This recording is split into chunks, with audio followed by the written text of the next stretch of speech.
নমস্কার, 7 এবেক নিউজ নেটওয়ার্কে আপনাদের স্বাগত।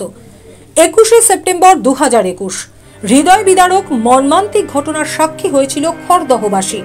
প্রবল বৃষ্টির জেরে খড়দহের পাতুলিয়া গ্রাম পঞ্চায়েতের সরকারি আবাসনের ঘরের ভেতরে জমা জলে বিদ্যুৎস্পৃষ্ট হয়ে ঘটনাস্থলে মৃত্যু হয় একই পরিবারের 3 জনের। ঘরের জমা জলে দাঁড়িয়ে স্ট্যান্ড ফ্যানে বিদ্যুৎ সংযোগ করতে গিয়ে বিদ্যুৎস্পৃষ্ট হয়ে মৃত্যু হয় গৃহকর্তা বছর 35-এর রাজা দাসের। আর চোখের সামনে স্বামীকে বিদ্যুৎস্পৃষ্ট হতে দেখে তাকে বাঁচাতে গিয়ে বিদ্যুৎস্পৃষ্ট হন বছর 29-এর স্ত্রী পৌলমী দাসও। সেখানেই মৃত্যু হয় তার। আর মা বাবাকে বিদ্যুৎস্পৃষ্ট অবস্থায় দেখে তৎক্ষণাৎ তাদের বাঁচাতে যায় ওই দম্পতির বড় ছেলে বছর 11-র শুভ দাস।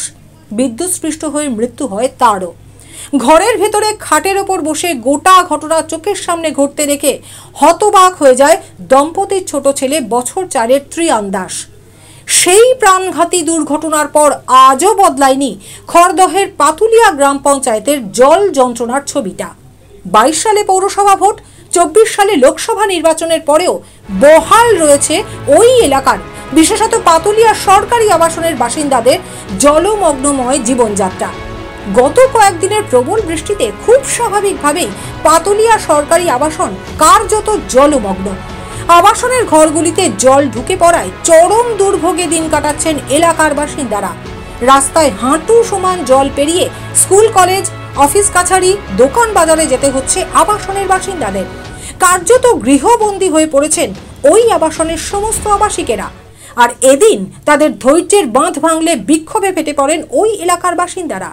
আমরা নিজেদের থেকে 3.5 থেকে 4 লাখ টাকা দিয়ে এটা খরচা করেছি, তারপরেও আমরা এরপরে কোনো কিছু সুরাহা পাচ্ছি না এবং আমরা আর্থিক সুবিধা দিতেও পাচ্ছি না, কোনো কিছু পাচ্ছি না। এটা আমাদের দায়িত্ব যে আশিস চক্রবর্তী আছে, ওই করেছে, এছাড়া আগে তো কখনো কোনো কাজ হতো না, ওই সব করছে, কিন্তু ও নিজের থেকে করছে। কিন্তু এরকম হলে কতদিন চলবে বলুন না? এত জল, ঘরে জল, বাইরে জল, আমরা কাছে ইমিডিয়েট একটু সুরাহা। কেন আমরা তো ধরেন এখানকার ভোটার, আমরা ভোট দিচ্ছি, লোকসভা ভোট, বিধানসভা, সব কিছু আমরা এখানে বঞ্চিত।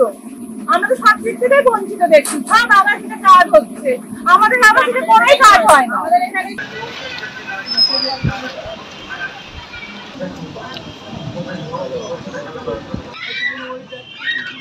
এবার এই পরিস্থিতির স্থায়ী সমাধান না হলে দপ্তর ঘেরাও করে আন্দোলনে সামিল হওয়ার হুঁশিয়ারি দিলেন বিক্ষোভকারী স্থানীয় বাসিন্দারা। শুনুন এক স্থানীয় বাসিন্দা ছন্দিতা দাসের বিস্ফোরক অভিযোগ। আমাদের প্রতিবাদ এটা আছে, দেখুন এখানে তো 3.5 লাখ 4 লাখ টাকার কাছাকাছি নিয়ন্ত্রণ করা হয়েছে। এটা আমাদের এখানকার যে দায়িত্বে আছে আশিস চক্রবর্তী, উনি করিয়েছে, কিন্তু তারপরেও কোনো কিছু সুরাহা হয়নি। প্রতি বছরই এরকম হয়, আমরা সব জায়গার থেকে বঞ্চিত রয়েছি। ঘরের ভেতরে হাঁটু অবধি জল। সব থেকে তো ভয় লাগে জল হলে, মানে ইলেকট্রিকের প্রবলেম হয়। এর আগে একটা যেটা দুর্ঘটনা ঘটেছিল, যেটা আপনারা সবাই জানেন। তো এরপরে আমাদের আশেপাশে যে আবাসনগুলো আছে সব কটাতে কাজ হয়, খালি আমাদের পাতুলিয়া আবাসনটা তো কোনো দিনও কাজ হয় না। কেন হয় না?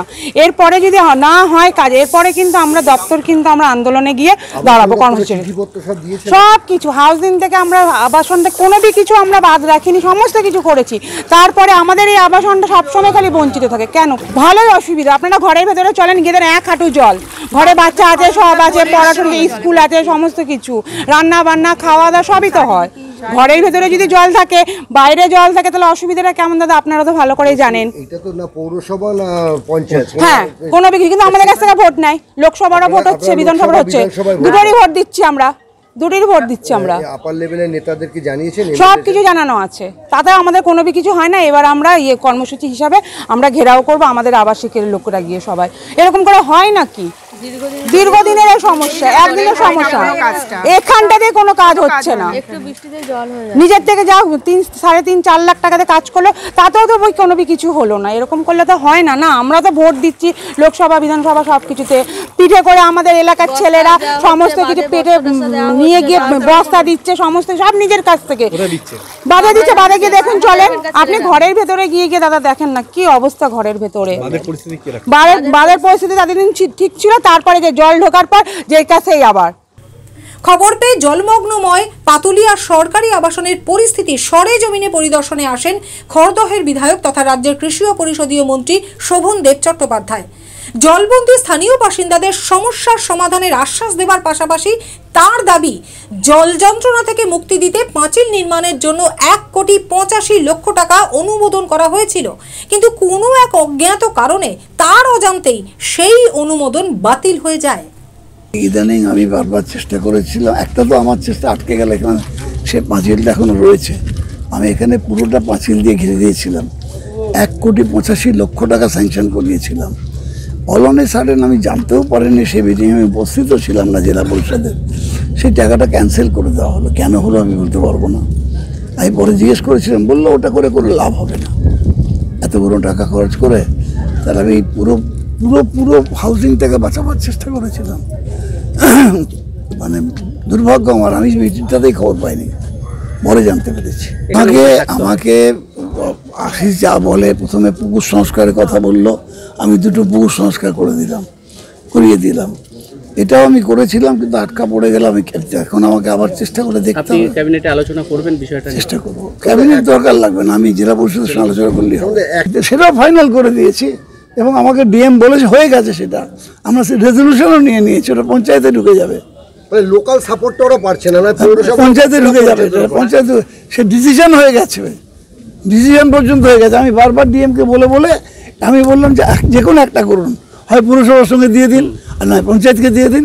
ফাইনালি ডিসিশন হলো পঞ্চায়েতের সঙ্গে যাবে, তো সেটা হয়ে গেছে। সেটা সার্কুলার কেন হয়নি বুঝতে পারছি। মানুষ কি আশ্বাসে থাকবে? আমি কথা বলছি। আমি কোনো কাজ শুনলে সে নিয়ে বসে থাকি না। আমার ক্ষমতা হয়তো এমন কিছু আকাশ ছোঁয়া নয়, কিন্তু পেলে আমি সঙ্গে সঙ্গে অ্যাকশন করি, সঙ্গে সঙ্গে। এরাই তো বলবে যে পাঁচিল শুরু হয়েছিল কিনা। পুরোটা ঘেরবার জন্য 1,85,00,000 টাকা স্যাংশন করিয়েছিলাম। আমার অ্যাবসেন্সে একটা মিটিং হয়ে গেল, আমি জানতে পারলাম না। মিটিং করে সেটা টাকাটা বন্ধ করে কাজ বন্ধ করে দেওয়া হলো। খড়দহ থেকে রাজাদের রিপোর্ট, 7 এবেক নিউজ নেটওয়ার্ক। আরও বিভিন্ন খবরের আপডেট জানতে হলে অবশ্যই সাবস্ক্রাইব করুন 7 এবেক নিউজ নেটওয়ার্ক চ্যানেলটি, কারণ আপনাদের একটা সাবস্ক্রিপশন আমাদের কাছে অত্যন্ত মূল্যবান। পাশাপাশি অবশ্যই ফলো করুন আমাদের হোয়াটসঅ্যাপ চ্যানেলটিও। জয় হিন্দ।